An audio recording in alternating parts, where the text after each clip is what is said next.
Today's video is sponsored by NordVPN, who are celebrating their 10th birthday by helping you get the most out of your internet experience. Look, everyone uses the internet a little differently, and that's fine, but what you don't want to do is leave yourself unprotected online. You may have heard me talk about what NordVPN can do for you previously: encrypt your internet data and move your online activity to another location with just one click, either for superior security or new streaming options. And all that's still true. NordVPN has more than 5,000 servers in 60 countries. But VPNs give you access to so many more options than just new TV shows. Having trouble connecting to social media? NordVPN. Want to buy a video game that's cheaper somewhere else or maybe not available in your country at all? NordVPN. Want to route your connection through multiple servers just for double-layered protection? With NordVPN, you can do it all. Right now, NordVPN is celebrating its 10th birthday, so as part of a special deal, you guys can get a 2-year plan at a huge discount, plus 1 month for free and a bonus gift on top of that. And if you try NordVPN and change your mind, don't worry, they've got a 30-day money-back guarantee. All you got to do is go to nordvpn.com/TIFO. Again, that's nordvpn.com/TIFO for a 2-year deal at a huge discount, plus a month for free and a bonus gift on top of that, or just follow the link in the description below. And now today's video.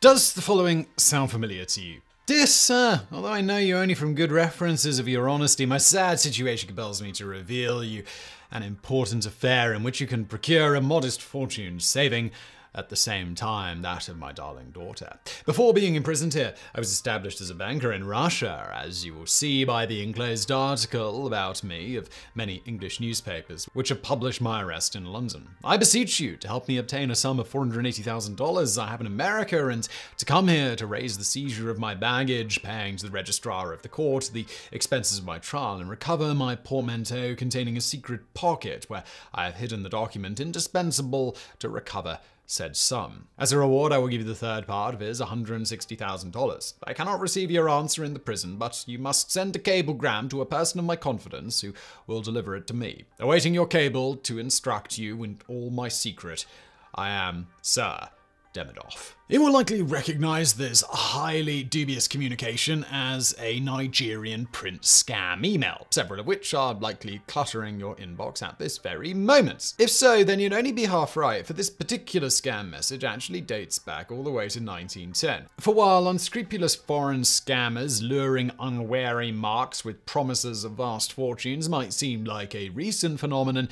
this type of confidence trick has been going around for quite some time. This is the long and shady history of the Spanish prisoner swindle, the original Nigerian print scam. Like its more famous descendant, the Spanish prisoner was a type of advance fee scam in which the con artist convinces the mark to hand over a smaller sum of money with the promise of eventually receiving a much larger sum.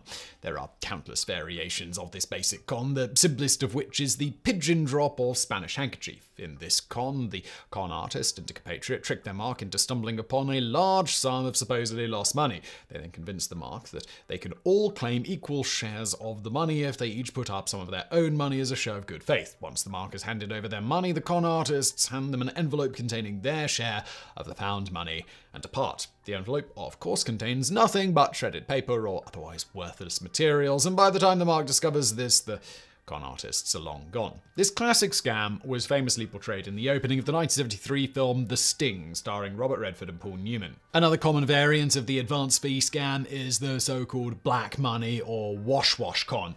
In this scam, the con artist, posing as a corrupt business person or government official, approaches the mark with a large number of banknotes which have been stained by ink in a robbery or dyed black in order to smuggle them through customs, rendering them worthless. Thankfully, the con artist has discovered a mixture of chemicals which can wash the bills clean, and proceeds to demonstrate this by using a small vial of said mixture to clean a sample bill. Unfortunately, the con artist informs the mark they've run out of cleaning chemicals, but if the mark advances the money needed to buy more, they will agree to share a portion of the cleaned bills. In reality, the supposedly stained bills are nothing more than banknote-sized pieces of black construction paper, while the sample bill has been treated with chemicals that turn colorless when combined, such as iodine and vitamin C. And once the mark hands over the money, neither it nor the stained bills are ever seen again.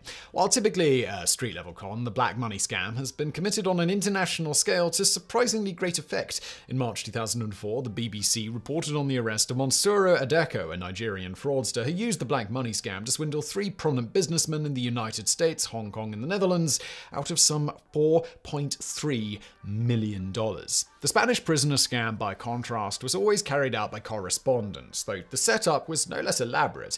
In a typical Spanish prisoner letter, the scammer claims to be a wealthy foreign nobleman in prison for political reasons. They go on to reveal that they're in possession of a vast fortune, but are unable to access it on account of being imprisoned. But if the mark forwards them a small sum in advance, they will be able to bribe their way out of prison, recover the fortune, and smuggle themselves out of the country, whereupon they'll share a large portion of said fortune with the mark as a show of gratitude. In many cases, the scammer further claims to be a distant relative of the mark, while in others they are unable to reveal their true identity for fear of repercussions and are corresponding through a trusted associate. This exercise is used to explain why the letter's return address is a regular house or an apartment and not indeed a prison. Most letters also include deliberately misspelled words or foreign turns of phrase, adding further credibility to the scammer's story. But sometimes scammers would get rather carried away, straying far beyond the basic Spanish prisoner setup and into the realm of convoluted absurdity. For example, in one 1898 letter, the scammer claims to have buried $130,000 in banknotes near the mark's home. However, the exact location of said fortune is hidden in a trunk belonging to his daughter, who is in turn being held hostage by a hard-hearted schoolmistress who refuses to release her until her room and board were paid. The scammer therefore All right. The scammer therefore requests... It's so absurd. The scammer therefore requests from the mark the money required to pay to the schoolmistress to release his daughter to obtain the trunk to find the location of the buried money. Yeah, sounds legit, doesn't it, guys? Sounds legit. This kind of scam emerged around the late 18th and early 19th centuries, being first recorded in the memoirs of Eugene-François Vidocq, the first private detective and the father of modern criminology. In Vidocq's day, the scam was known as Letters from Jerusalem, not acquiring its modern name until the Peninsular War of 1807 to 1814. This conflict, in which Napoleon Bonaparte attempted to invade Spain and Portugal, led to widespread political unrest and the arrest and imprisonment of many Spanish aristocrats, lending credibility to the basic premise of the Spanish prisoner scam. Even at this early date, the basic premise and format of the scam were already well established, with the example cited by Vidocq reading in part, quote, "I beg to know if I cannot, through your aid, obtain the casket in question of 16,000 francs in gold and diamonds and get a portion of the money which it contains. I could then supply my immediate necessities and pay my counsel, who dictates this and assures me that by some presents I could extricate myself from this affair." While such letters, like the modern Nigerian prince emails, would not have fooled the vast majority of recipients, it only took a handful of marks taking the bait for the scammer to get a worthwhile return on their investments. And while it is impossible to know just how many people were taken in by such scams, they were successful enough to stick around for the remainder of the century, with the next major wave of scam letters arriving in the late 1890s and early 1900s during the Spanish-American War. The letters were apparently such a problem that in 1898 the New York Times ran an extensive article on the phenomenon, warning readers that this letter is written on thin blue cross-lined paper, such as is used for foreign letters, and is written as fairly well-educated foreigners write English, with a word misspelled here and there and an occasional foreign idiom. The writer is always in jail because of some political offense. He always has some large sum of money hid and is invariably anxious that it should be recovered and used to take care of his young and helpless daughter by some honest man. He knows of the prudence and good character of the recipient of the letter through a mutual friend, whom he does not mention for reasons of caution, and appeals to him in time of extremity for help. He is willing to give 1/3 of the concealed fortune to the man who will recover it, remove the daughter to his country, and see that what is left is managed for her benefit. Notably, the article reveals that scammers had kept up with changing technology and began to incorporate telegrams and wire money transfers into the schemes, writing that the use of the cable and the location of the buried treasure near the home of the recipient of the letter are new features. The swindle used to be worked entirely by mail, and the treasure was always on some convenient island or somewhere in Florida. As science journalist Charles Seif writes in his 2015 book Virtual Unreality, when the New York Times warns readers about a scam, you know that a lot of money has already been lost. And when the paper decided that it had to sound a public alert about the Spanish prisoner game, it did so because the swindle was likely one of the most successful frauds ever known. Indeed, Spanish prisoner letters would remain a persistent problem for decades to come, with the example quoted at the start of the video appearing in a 1910 article in the Minneapolis Star-Tribune, amusingly titled, "Postal Inspector Warns People to Beware of Hoary-Whiskered Spanish Appeals." The article reads, "The attention of M.C. Fosner's post office inspector has been called to an influx of fraud letters from Spain to persons in the Twin Cities, and he believes that whoever is operating the hoax is receiving some returns from this territory and warns the public not to bite at the alluring bait. The letters have been many, and the Spanish person is apparently untiring in his efforts in Minnesota. Many of the letters have been sent to the inspector. Mr. Fosner, in warning the public, says, instead of the writer being a wealthy party in temporary distress, he is a miserable Spanish scoundrel who very likely has been in jail many times. There may be a number of scoundrels working in the same line of graft. Every dollar sent to Spain or sent for cablegrams is a tribute to rascality. Better throw the money in the Mississippi River." And as the times changed, the scammers changed right along with them. And by the First World War, the majority of scammers claimed not to be from Spain, but rather Russia. In 1917, the Russian Revolution toppled the imperial government, resulting in large numbers of Russian nobles being imprisoned or exiled. This once again lent the scammer stories of lost fortunes a useful veneer of plausibility.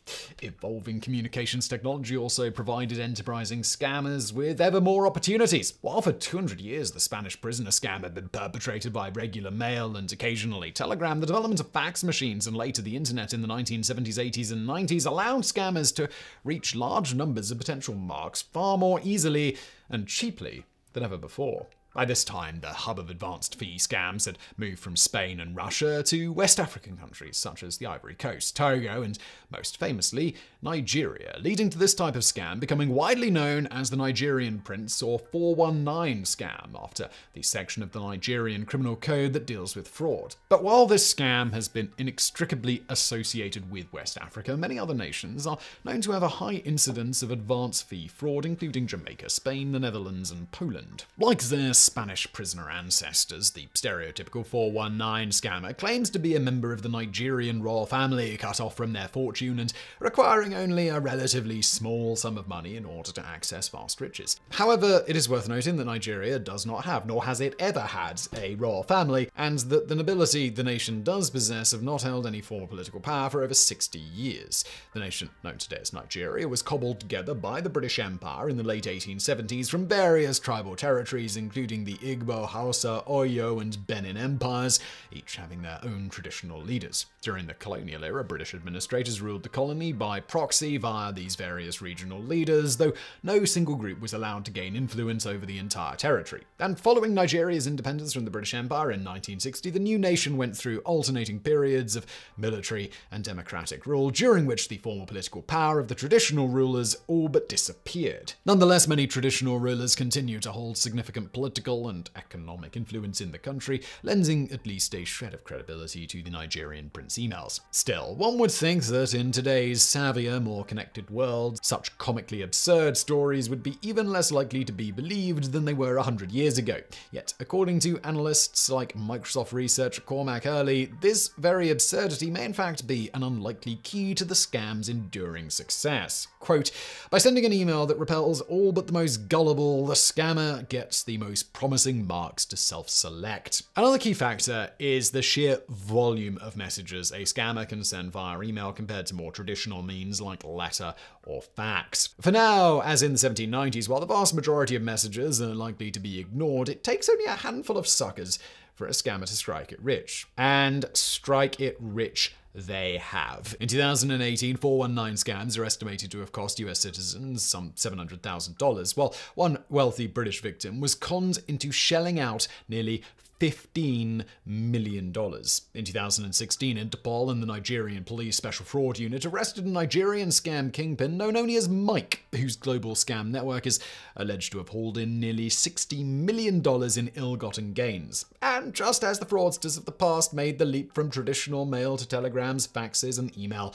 modern scams are likewise evolving with the times and developing ever more sophisticated scams. One increasingly popular variation on the traditional 419 scam is the so-called CEO scam, in which the scammer impersonates the CEO of a company and demands that employees immediately remit various invoices to the company's head office. Any funds sent by obedient subordinates wind up, of course, in the scammer's pocket. This basic premise was taken to absurd lengths in 2015 when French-Israeli con artist Gilbert Chickley succeeded in impersonating French Defense Minister Jean-Yves Le Drian. In one of the most brazen and outlandish frauds in history, Chickley, wearing a custom-made silicon Le Drian mask and sitting in a recreated French government office, contacted various world leaders and wealthy business owners via Skype and asked for help in paying the ransom of French journalists captured by Islamist militants in the Middle East. As France's official policy is not to pay ransoms, the fake Le Drian requested that the funds be rendered untraceable and deposited in a Chinese bank. While most of the recipients immediately detected the fraud, a few, including Aga Khan and Karine Mentopoulos, owner of the Chateau Margaux wine estate, did not, and paid up, allowing Chickley to walk away with nearly $90 million. While more traditional 419 scams are a numbers game relying on sheer volume to get results, modern email scams are increasingly personalized and targeted, taking advantage of the vast amounts of personal data readily available online. Yet for all its apparent crudeness and absurdity, the traditional 419 scam continues to find ready marks, just as the Spanish prisoner swindle did some 200 years ago, proving that regardless of the era, P.T. Barnum's maxim holds true. There's a sucker born every minute. So I really hope you found today's video interesting. If you did, please do hit that thumbs up button below. Don't forget to subscribe, and thank you for watching.